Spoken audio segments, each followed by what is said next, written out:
say your favourite thing? No. Welcome to the vlog. Part 2? Welcome to Japan part 2. We wrapped up this morning in Hiroshima and came back to the city, and then we've taken a bit of a respite afternoon for now heading over to Kichijoji. But we did stop earlier and get some delicious ramen. Probably my favourite restaurant in Japan. We love. Now we're just going to do a bit of an exploration and see what's happening. Let's find out. See what Kichijoji.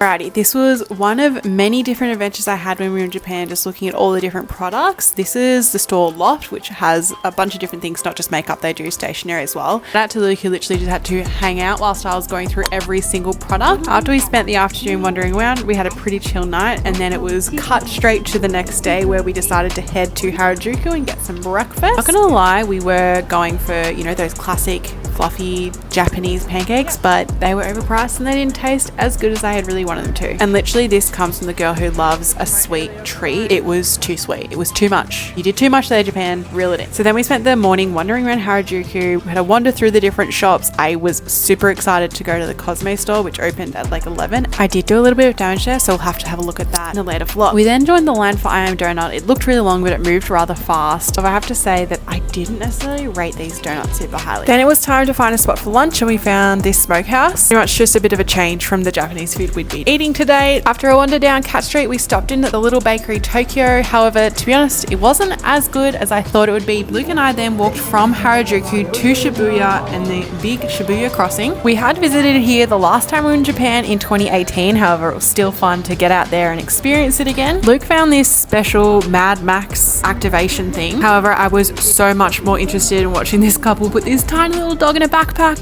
Anyway, it was the Mad Max launch over in Japan, and so they had this like special pop-up space. There was a bunch of photo moments, and you better believe I made Luke get up there. Then it was time to hit Don Quixote, which is like literally the biggest, craziest superstore. It has an entire level for makeup and beauty and all things, just everything. I definitely spent the most time in Don Quixote looking at all the different products, trying them on my hand, and I was just so overwhelmed. It was like an assault on the senses in there, but kind of in the very best way. I was really excited to see She Glam makeup. We don't have this in Australia from what I know. I think you only can buy it online. I did manage to pick up a few items, so I'm excited to test and try them. If you can't already tell, by this point we were exhausted because we'd been walking around all day, so we headed back home to catch up with Ron and Erin for dinner and have a relaxing night in. Alrighty, so the next day we got up, and I'm not gonna lie to you, we decided to go back to the ramen place. Luke said it earlier, probably one of his favorite meals in Japan. The main activity of the day was we went out for dinner with some of Ron and Erin's friends. Whilst I failed pretty miserably at capturing any of the food we ordered, this dish was described to me as the flaming mackerel, and I think you can see exactly why that is. The food here was unbelievable. Here's the one photo of the sushi that I took. We ordered pretty much everything on the menu and it was all delicious. If you are in Japan and you're looking for that really classic izakaya experience, try this place out. Okay, so after our feast we were heading home and it was like 10:30, and this literally floored me. The train was so packed. I have never seen this so late at night. My mind was blown. Alright, so the next morning we were up and out. We were heading to the Team Lab Borderless experience. This was my first step into the Team Lab world, and I have to say it didn't disappoint. In Tokyo there are actually two separate Team Labs. There's Team Labs Planets and Team Labs Borderless. This is the newer one, whereas Planets is kind of the classic original, you walk through the water. After Team Labs, Luke and I headed to Imperial Palace for a wander around, and after reversing up a hill we found a cute little spot to sit and do some grounding. It had certainly been a while since we'd been in nature, but we were quickly back to the big city with a short stop in Shinjuku before making our way to Shibuya, where we found this really cool rooftop, which is actually a park. So it's free to access. It has a skate park and like a volleyball court and everything. It was quite busy, so a good place to people watch. We still had a bit of time before our dinner reservation, so we went and found this little capsule shop, and it was actually our first one for the whole trip, but after wandering around and looking at all the options, neither of us could pick one. This place was not built for people who have decision fatigue. We would not be empty-handed for long though, as it was officially time for dinner, so we found Rowan and Erin and headed to Kakaya. This place was recommended by Erin and it certainly did not disappoint. Again, I totally failed at taking any photos, but go for the sashimi. Welcome to the vlog, guys. This is Luke Cam. What are we doing today, Sheb? We're going for a hike. Where are we going? I think it's, I want to say Tahoe, but maybe it's Kobe or Toho or Tabi. I don't know. We're going somewhere. It's our last day. It might be a thunderstorm. Unconfirmed. Back to Shelby here. RJ just told me that there's apparently like an American diner not far from here that he usually goes and gets breakfast at. Like waffles and stuff. What is the mountain we're going to called? Cacao?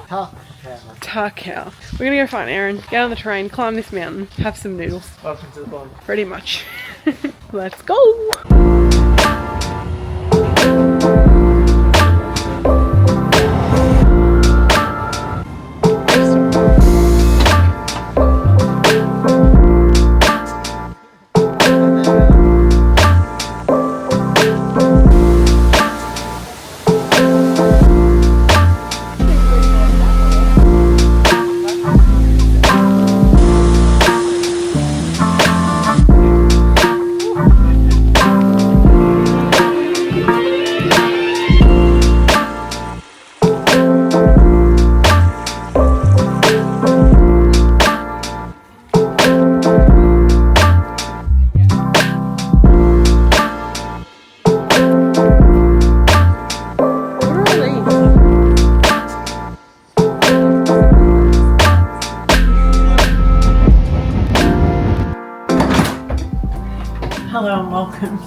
Rowan and Aaron's house, we thought we'd wrap up our trip here with a quick house tour. So you can't wear your shoes in the house. All the shoes live here, that's Japan. We're going to start in the main section of the house. Okay, the lounge and informal dining. We watched a lot of, ignore the sirens outside by the way. We watched a lot of Full Swing here, a lot of good Gilmore Girls. Then we have the kitchen where Aaron really, steps up to the plate. 5 stars. We made some cookies last night. That was my gift to leave, a few little cooks.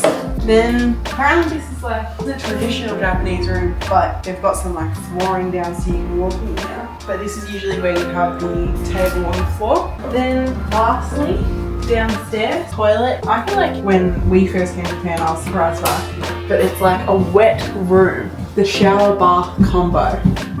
It's a big wet room. So that's fun and different. You're allowed to talk, I'm RJ. in the middle of the vlog, I did, sorry. And this is I didn't RJ's realize. house. I'm going to the toilet. We're now going to venture upstairs. Very different to Rowan and Aaron's last house. This house is much bigger. It's got 2 bathrooms, or 2 toilets at least, and multiple bedrooms. Up here on the landing we have a little mini kind of like bathroom here and a toilet. In here is Aaron's room / workout room / everything. Multiple rooms, multiple activities, which is great. Then Rowan and Aaron's room, and it also has like a thing up into the roof. And lastly, this was our room where we stayed. This is our little home for the last week, and it also serves as RJ's office. That's all we've got here for RJ and Aaron's house tour. We're gonna now literally pack up and go to the movies and then go home. Anything to add? He said no, so. Alrighty, so as I mentioned, on our last day we decided to hit the movie. Our flight wasn't leaving until about 9 p.m, so we went and we found a cinema that was actually playing Oppenheimer. This was quite an experience seeing this movie in Japan. And then it was officially time to head on the train, go to the airport and catch our flight home. Thank you so much for watching our travel vlogs through Japan. If you enjoyed this vlog, please make sure you subscribe. Otherwise, we will see you in the next one. Bye!